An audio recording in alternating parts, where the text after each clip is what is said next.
Good morning. This is J.R. Rice. We're back again discussing fitness. And today is a very, I don't use the word emotional, but very interesting subject for me. That's the bodybuilding, fitness model, figure model, bikini, part of the industry, the models, the performers.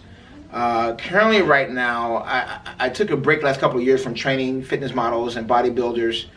But a young lady you guys have been seeing often with me, Arlen Jimenez.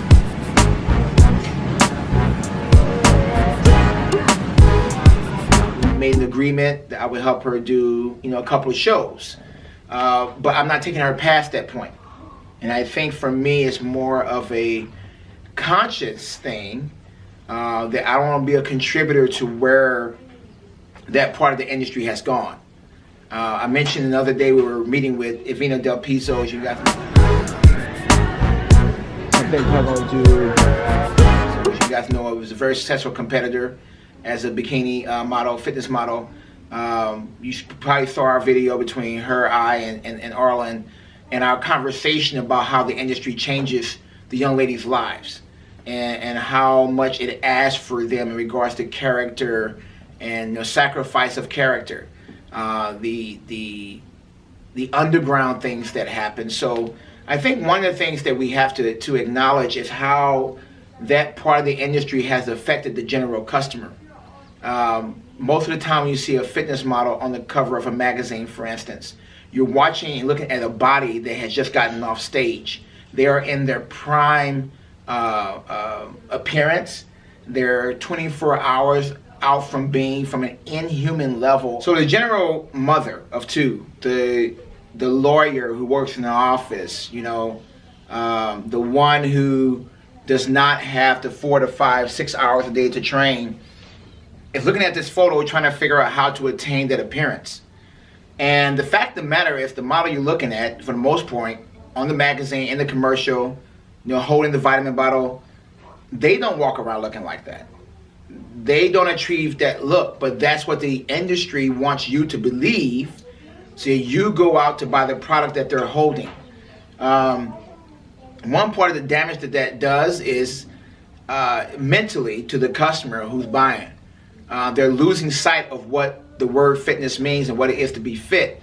And even the ones that you're looking at, if you knew what went on backstage, for instance, attaining that appearance, for instance, by taking dangerous diuretics. A lot of them taking steroids, growth hormone. Many of them, actually in some cases I've seen backstage drinking vodka, drinking gin, to drink alcohol to dry their body out, to look a little bit more ripped on stage. And that's not fitness. That's not wellness. This entire thing has become a farce.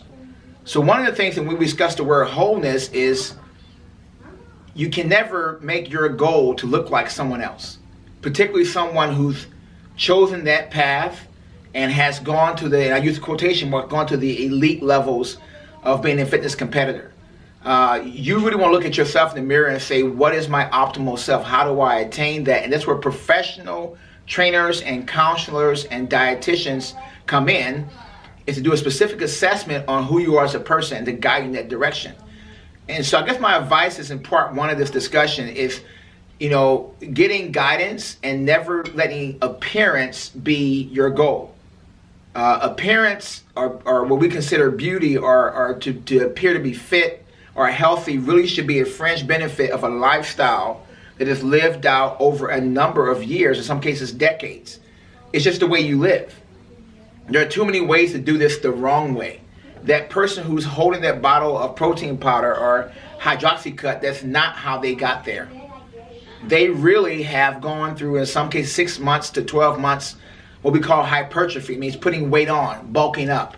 They've gone somewhere between 6 and 14 weeks of dieting down, to some cases where they have 0 carbs for a couple of weeks to have that look. See, all of this is so distal from the lifestyle of a normal person, yet the normal person is buying products in association to what they think they see.